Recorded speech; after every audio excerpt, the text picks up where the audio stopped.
Bonjour à toutes et à tous, ici Romain de CryptoTrader et je suis ravi de vous retrouver cette semaine pour cette nouvelle vidéo d'analyse technique. On se retrouve pour faire le point sur le Bitcoin, Ether, Atom et un rapide tour sur les matières premières car oui, il y a des choses à dire sur l'ensemble de ces sujets. Nous allons voir que cela reste quand même relativement calme mais qu'il faut quand même garder un œil assez prudent sur le marché. Je vous propose d'analyser tout ça et c'est tout de suite.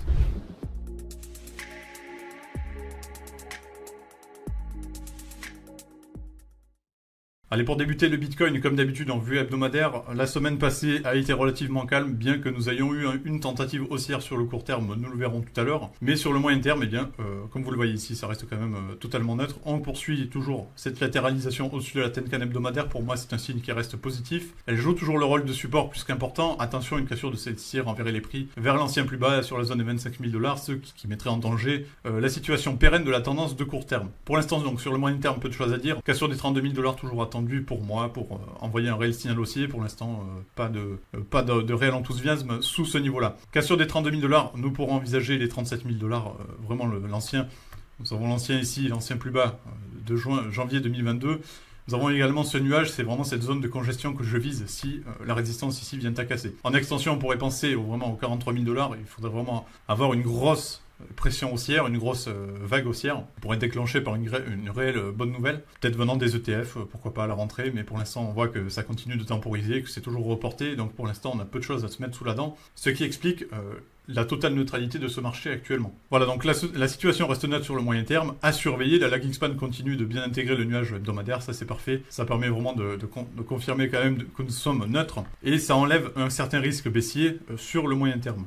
Allez, zoom sur le court terme, toutefois, il faut quand même rester prudent puisque les prix n'arrivent toujours pas à casser cette zone de congestion située avec la Tenkan et la Kijun hebdomadaire journalière. Et donc, pour l'instant, eh bien, on a toujours cette situation à risque qui est de retourner tester le bas du nuage ici que vous avez à 28 300 $. Là aussi, point plus qu'important pour les acheteurs, vous le savez maintenant depuis la semaine dernière et les semaines précédentes. Vraiment, je surveille ce niveau-là, parce que si on vient à casser le bas du nuage, c'est un signal vendeur qui est envoyé. Et pour moi, ça mettrait un terme à la tendance qui s'était initiée depuis maintenant le début d'année. Et cela ouvrirait un retournement vers les 25 000 $. Et donc, c'est vraiment le plat de Kijun hebdomadaire que vous aviez tout à l'heure. Et cette fois-ci, traduit par le bas du nuage ici, ainsi que les anciens points bas que vous avez de juin 2023. Donc là, pour l'instant, on a toujours des petits dojis. On avait une tentative la semaine passée, nous le verrons en intraday, de retournement aussi, avec une cassure des 30 000 $ qui a échoué, et donc une invalidation par la suite de ce signal de retournement haussier. Donc pour l'instant, eh bien, on reste totalement neutre. Et pour l'instant, il n'y a vraiment pas lieu de rentrer sur le marché tant que vraiment cette zone que je vous évoquais tout à l'heure des 32 000 $ n'est pas cassée. On pourrait avoir un premier signal avant-gardiste de positivité, c'est-à-dire une cassure du haut du nuage ici à 30 600 $. Avant ça, pour moi, c'est plus que risqué de rentrer sur le marché. On ne sait pas dans quel sens ça va partir. La volatilité reste au plus bas. Là, pour l'instant, tous les opérateurs se surveillent. Et donc, patience, patience et encore patience. Allez, je fais un rapide tour sur la vue intraday du Bitcoin, tout simplement pour vous détailler un peu le mouvement que nous avions eu la semaine passée. En milieu de semaine, que ça s'est déroulé. Et donc, c'était parfait. On était bien parti. Cassure du haut du nuage, cassure de la trendline 4 heures. Cette trendline descendante, c'était parfait d'un point de vue des prix, c'est-à-dire qu'on a réussi à la casser avec de gros volumes. Cependant, eh bien, la lagging span a tourné autour. Invalidation du signal par la suite et donc un retournement en dessous du nuage intraday. Ce que je souligne toutefois, c'est que ce nuage reste très fin. Donc nous avons une très belle opportunité pour les acheteurs ici de repasser par exemple sur la séance du mardi de demain. On peut voir ici qu'on a un twist plus qu'intéressant et donc il faut quand même le surveiller. Le fait que ce nuage soit très fin, c'est une résistance qui est très faible. Et donc des acheteurs avec un certain volume pourraient renverser la vapeur pour retourner au-dessus de ce nuage et renvoyer un signal plus qu'intéressant de façon intraday. Pour l'instant, patience, à voir comment elle va évoluer cette semaine. Prudence quand même, car on reste bloqué par ces 29 450 $, le plat de SSB que vous avez ici. Sous ce niveau-là, il faut quand même rester prudent, et retournement sous un point bas beaucoup plus important n'est pas à écarter également. Les anciens points bas joueront le rôle de support, évidemment, où ils avaient 28 800 $, c'est pour moi le bas de ce range intraday, si je puis dire. Et donc, pour l'instant, il faut quand même le surveiller de près si les prix viennent à se retourner. Notez que la lagging span reste bien soutenue par le haut de ce nuage, c'est parfait. Maintenant, la balle est dans le camp des acheteurs, il faut réagir maintenant, sinon cette latéralisation risque de se retourner contre eux et on risquerait d'avoir un retournement baissier un peu plus important et pourquoi pas une cassure du support qui enverrait un signal d'alerte beaucoup plus fort pour les prochains jours. Allez, basculons sur Ether et la vue hebdomadaire. Eh bien, Ether, c'est le même scénario. On est toujours dans une neutralité plus que totale. Attention, cette fois-ci, on a des prix qui commencent à jouer avec la Tenkan hebdomadaire. Celle-ci commence à être cassée à la baisse. Donc, attention vraiment à ce signal qui est envoyé par les prix. Cassure de la Tenkan, c'est la Kijun hebdomadaire qui se présente au prix. C'est les 1750 $ et par la suite, le support de moyen terme que vous avez ici qui avait sauvé qui avait bloqué les prix, notamment sur ce range de moyen terme. Donc il faut absolument le conserver pour les acheteurs pour éviter une aggravation de la situation et un retournement vers le bas du nuage et cette zone des 1500-1550 $. Là aussi, situation plus que neutre, volume au plus bas, attente de nouvelles.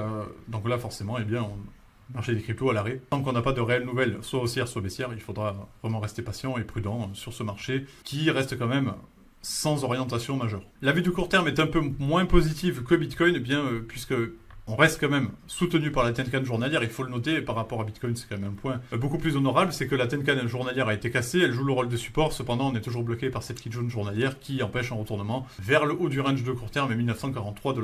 Là pour l'instant on évolue toujours dans ce nuage journalier, on a été sauvé de peu sur la séance de la semaine passée, le lundi 7, et donc on a réussi à rebondir, mais on survit, si je puis dire, sur le niveau des 1830 $, ce bas de nuage journalier. Cassure de ce nuage, c'est le support de moyen terme que vous aviez tout à l'heure, c'est logique, il faut quand même noter que les 1750 $ seront une zone importante.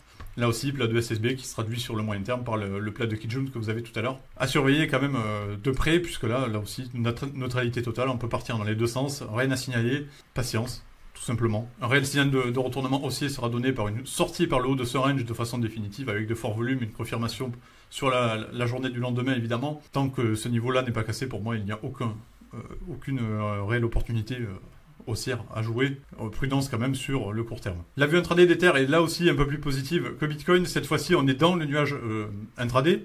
On n'est pas sous celui-ci, donc là c'est un point un peu plus positif puisqu'on reste neutre et non vendeur sur le très court terme. Et donc là, je vois une réelle opportunité pour les acheteurs de rebondir et de casser pour une fois les anciennes résistances que vous aviez ici sur la zone des 1880 $. On a été bloqué la semaine passée sur ce niveau-là, approximativement. Si les acheteurs veulent jouer quelque chose, il faudrait arriver à ressortir de ce nuage, se dégager de cette zone de congestion que vous avez ici, pour aller chercher cette résistance et pourquoi pas la casser. Cassure de ce niveau-là sur une vue intraday, ce serait plus qu'intéressant pour jouer justement le retour sur l'ancien haut de range que vous avez ici, le haut du range qui reste quand même très valide, pour aller chercher les 1943 $. Ce serait une très belle opportunité à jouer. Pourquoi pas tenter cette jambe haussière sur l'intraday, il faudra surveiller de près quand même la position. Cependant, j'attendrai une réelle confirmation par une cassure de cette résistance que vous avez à 1880 $. Donc Ether, totalement neutre sur le moyen, le court et le très court terme, donc vraiment patience. Premier support de intraday, vous l'avez ici à 1838 $, le bas du nuage 4 heures, qu'il faudra surveiller de près si, évidemment, les vendeurs tentent de reprendre la main. Allez, je vais faire un tour sur Atom, puisqu'il y a quand même des choses à dire, on verra sur le court terme et le très court terme également qu'il y a quelque chose qui se tente de se dessiner, bien que la pression vendeuse reste plus qu'importante sur ce niveau-là. Atom reste sauvé par son niveau des 8,3 $, on a ce double point bas qui est en cours de formation, il faudra attendre une confirmation vraiment pour une cassure des 10,13 $, 10,14 $. Si on va arrondir un peu, ça sera les anciens plus bas que vous avez ici de mai 2023. À surveiller de près, une cassure de ce niveau-là permettrait de jouer la Kijun hebdomadaire ainsi que le bas du nuage si vraiment les acheteurs retrouvent de la forme. Et je note ce twist ici qui sera très intéressant pour l'automne 2023, qui pourrait vraiment donner une réelle opportunité de rebond technique de moyen terme pour Atom. Une évolution au-dessus de ce nuage permettrait de dégager les prix pour de bon. On a vu que celui-ci avait bloqué ces derniers au mois de janvier, on avait tenté une nouvelle jambe haussière, refus du nuage et retournement baissier depuis maintenant plus de 8 mois. Donc là, ça commence à être long pour Atom, on a quand même une certaine survente qui est en place. Pourquoi pas jouer un rebond technique sur les supports qui tiennent bon? Ça reste pour moi quand même assez risqué, j'attendrai une confirmation des 10,14 $. Au-delà de ce niveau-là, ça reste quand même une zone plus qu'importante de support. Cassure de ce support de moyen terme, attention, c'est un retournement vers les 6,78 $. 68 $, pardon. C'était l'ancien plus bas de juin 2022, le point bas de l'été 2022 qui avait permis un rebond technique de plus de 300%. Donc voilà, Atom sur le moyen terme à surveiller de près. Premier signal d'alarme, ce sera une cassure de la Tenkan hebdomadaire. Et second réel signal d'alarme, ce sera une cassure de cette ligne de coup que vous avez ici, soulignée en blanc. Sur le court terme, on tente l'amélioration technique d'un point de vue haussier, c'est-à-dire que nous avons aujourd'hui une cassure de la Tenkan journalière. Attention à ce signal, j'attendrai réellement une clôture au-dessus de la Tenkan et surtout une journée du mardi, si évidemment on arrive à clôturer aujourd'hui sur cette zone-là. Il faut que le mardi, c'est-à-dire la séance de demain, confirme le signal envoyé par les acheteurs, puisque là, on a une cassure de la Tenkan journalière, c'est parfait, ça permettrait d'aller rechercher le plat de Kijun que vous avez à 8,93 $, mais aussi surtout le bas du nuage que vous avez ici. C'est pour moi la résistance clé, la résistance mère pour Atom, il faut la casser pour espérer vraiment un retour de la neutralité, pourquoi pas une poursuite de la hausse, sortie par le haut du nuage, donc une tentative de cassure de la ligne de coup que j'évoquais tout à l'heure sur le moyen terme. Pourquoi je dis d'attendre vraiment la clôture sur Atom? C'est plus que, regardez, la semaine passée nous avions eu plusieurs tentatives.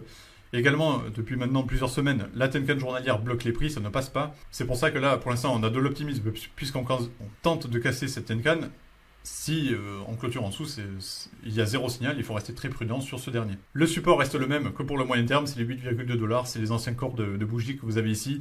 C'était vraiment le paroxysme de la vente, on avait eu une grosse survente, c'était le samedi 10 juin avec les grosses mauvaises nouvelles qui étaient tombées. Depuis on a tenté de reconstruire, mais pour l'instant on reste totalement vendeur pour Atom, car sous le nuage il est surtout bloqué par les différentes moyennes mobiles que vous avez pour Ichimoku. Je note toutefois que le MACD continue de converger à la hausse, ça reste quand même un signal plus que positif pour ce dernier. Il faut que les acheteurs arrive à renverser la vapeur pour de bon au point de vue intraday, ce qu'on va voir tout à l'heure, pour espérer un retour sur le nuage journalier. Et donc la vue intraday que je vous parlais il y a quelques secondes, vous l'avez ici sous les yeux.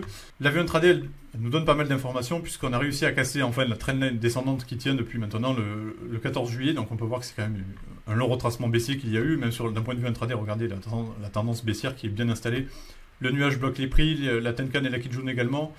Et là, aujourd'hui, on a cette tentative qu'il faut quand même noter. Donc, sur le journalier, c'était une cassure de la Tenkan journalière. En intraday, c'est une tentative d'introduction de ce nuage intraday pour aller chercher, pourquoi pas, une sortie par le haut. Donc, attention, la lagging span doit confirmer également la cassure de la trendline 4 heures. C'était le même scénario que pour Bitcoin. Vous avez vu que la lagging span a refusé le signal et donc on a un retournement qui a opéré. C'était un certain faux signal, bien qu'il faut quand même rester prudent. Si les acheteurs gardent de la force, une sortie par le haut de ce nuage permettrait vraiment de retrouver un peu plus de positivité pour aller chercher les 9 $. La principale résistance de très court terme. Le support reste le même que le moyen terme et le court terme, c'est les 8,3 $ que je souligne ici. Pour moi, on aurait une belle zone d'accumulation pour les acheteurs, c'est-à-dire qu'on a plusieurs rebonds sur ce niveau des 8,3 $, c'est quand même notable. C'est souvent des informations qu'il ne faut pas négliger. Et là, cette introduction dans le nuage intraday, à mon avis, elle n'est pas anodin. Il faut la surveiller. Je pense qu'Atom va être intéressant cette semaine. Sorti par le haut du nuage, ce serait plus que positif pour aller chercher des points beaucoup plus importants. Et pour terminer cette vidéo, je vous fais un rapide tour un peu plus macroéconomie, entre guillemets, puisque nous avons toujours cette discussion autour de l'inflation, puisque les chiffres de la semaine passée ont montré que nous avons quand même un rebond qui commence à s'installer, même aux États-Unis, bien que ce dernier soit un peu moins important que le consensus l'avait attendu. On a toujours quand même des matières premières qui commencent à rebondir techniquement. Sur le moyen terme, on reste quand même bien baissier, car sous le nuage hebdomadaire, vous l'avez ici. Et donc, pour l'instant, eh bien, on a une tentative de cassure de la Kijun hebdomadaire qui tient bon. Cependant, attention, une cassure de ce niveau-là serait un réel signal d'alarme pour l'inflation et donc une réelle pression vendeuse qui s'installerait sur les marchés à la fois actions mais aussi crypto, puisque cela n'écarterait pas un nouveau scénario de hausse d'un point de vue banque centrale. Et donc, ça veut dire vraiment une hausse de taux qui n'est pas terminée, vraiment une banque centrale qui reste au quiche, qui reste négative, et donc qui n'aidera pas les marchés sur le début d'année 2024 comme c'est attendu par les marchés actuellement. Je surveillerai de près vraiment ce niveau des 22 $ que vous avez ici. Cassure de ce niveau-là, ça le renverrait vers le bas du nuage que vous avez à 23,68 $. Ça sera assez négatif puisque ça veut dire que le pétrole gagnerait beaucoup plus de terrain, le pétrole gagnerait des résistances, et donc là, ça voudrait dire qu'on a une réelle tendance haussière qui commence à s'installer sur les matières premières qu'il ne faut pas négliger sur le court terme. D'un point de vue journalier, l'ensemble des matières premières commence à retracer après la jambe de hausse que nous avons eue depuis le début du mois de juillet. Attention, le plat de SSB ici joue le rôle de support. Regardez les prix qui arrivent à rebondir sur ce niveau-là, sur la zone des 21,82 $. La lagging span joue également confirme ce rôle de support, et donc pour l'instant, on entre dans une latéralisation de court terme qu'il faut surveiller. Un scénario positif serait une cassure de ce niveau-là pour aller chercher des points beaucoup plus bas, tels que le bas du nuage que vous avez ici sur la zone des 21,33 $. Mais aussi et surtout la Kijun journalière qui va elle aussi jouer le rôle de support pour les matières premières. Donc voilà, le combat contre l'inflation n'est pas gagné, donc ce qui veut dire que les matières premières vont mettre de la pression sur l'ensemble des marchés, les marchés crypto restent très calmes, la volatilité reste au plus bas, donc pour moi c'est un signal vraiment que l'ensemble des opérateurs, que ce soit particuliers ou institutionnels, restent sur leur garde. En attendant d'en savoir plus, il faudrait vraiment une très bonne nouvelle, que ce soit sur le Bitcoin ou même sur d'autres crypto-monnaies, vraiment une nouvelle majeure qui permettrait de faire bouger le marché et redonner de la confiance aux opérateurs qui pour l'instant restent vraiment en retrait, et ça se voit sur les volumes, ça se voit sur les liquidités. Pour l'instant, il n'y a aucun signal entrant, et donc pour l'instant, il faut quand même rester très patient. Cependant, je vous propose de nous donner rendez-vous la semaine prochaine pour faire un nouveau point d'analyse technique. Je vous remercie d'avoir regardé cette vidéo et vous donne donc rendez-vous lundi prochain. C'était Romain et très belle semaine à tous.